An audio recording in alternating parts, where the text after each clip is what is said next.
Hi friends, భూమి మీద toilet కి వెళ్ళడం చాలా ఈజీ. కానీ అదే పని స్పేస్ లో ఉన్న రాకెట్ లో చేయాలంటే పెద్ద యుద్ధమే చేయాలి. ఎందుకంటే అక్కడ అసలు గ్రావిటీనే ఉండదు. అప్పుడు మీరు వదిలిన వేస్ట్ గాల్లో తేలుతా ఉంటది. అండ్ తిరిగి మళ్ళీ మీ మీదే పడే ఛాన్స్ ఉంటది. ఇది ఒక్క ప్రాబ్లమే కాదు, ఇలాంటి చాలా ప్రాబ్లమ్స్ స్పేస్ లో ఉన్న ఆస్ట్రోనాట్స్ రోజు ఫేస్ చేస్తూ ఉంటారు. ఈ వీడియోలో ఆస్ట్రోనాట్స్ ఫేస్ చేసే ప్రాబ్లమ్స్ ఏంటి అండ్ వాటిని ఎలా అధిగమిస్తున్నారో చూద్దాం.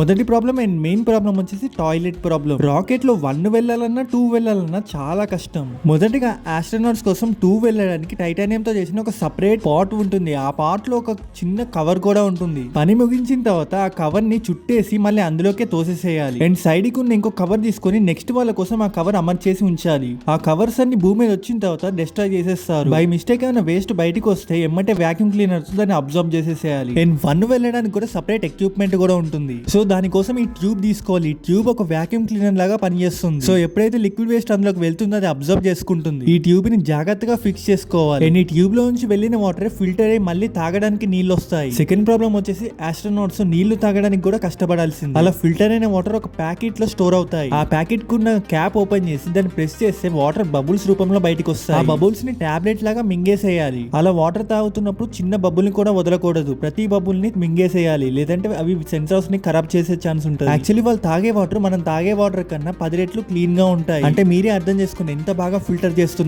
అండ్ థర్డ్ ప్రాబ్లం వచ్చేసి ఆస్ట్రోనాట్స్ స్పేస్ లో ఉన్నప్పుడు అస్సలు ఏడవకూడదు. వినడానికి కొంచెం విచిత్రంగా ఉంది కదా, ఏడవడానికి కూడా ఫ్రీడమ్ లేదా అనిపిస్తుంది కదా. ఒకవేళ ఆస్ట్రోనాట్స్ ఏడిస్తే వాళ్ళ కళ్ళల్లోంచి వచ్చే కన్నీళ్లు బయటికి వచ్చి తిరుగుతూ ఉంటాయి. మళ్ళీ ఆ వాటర్ ఏమైనా సెన్సిటివ్ గా ఉన్న సెన్సార్స్ మీద పడితే చాలా ప్రాబ్లం అవుతుంది. అండ్ ఫోర్త్ ప్రాబ్లం వచ్చేసి ఆస్ట్రోనాట్స్ గ్యాస్ కూడా రిలీజ్ చేయకూడదు. ఒకవేళ రిలీజ్ చేసినట్టయితే ఆ గ్యాస్ ఎటు పోకుండా రాకెట్ లోనే గంటల కొద్దీ ఉంటుంది. ఎందుకంటే రాకెట్ లో డిఫ్యూజన్ అవ్వడానికి అంత స్పేస్ ఉండదు. సో ఆ పనికి సపరేట్ ఛాంబర్ ఉంటుంది, అందులో వెళ్ళి డిఫ్యూజన్ చేయాలి. బై మిస్టేక్ గ్యాస్ రిలీజ్ చేస్తే చాలా సేపటి వరకు ఇబ్బంది పడాల్సిందే.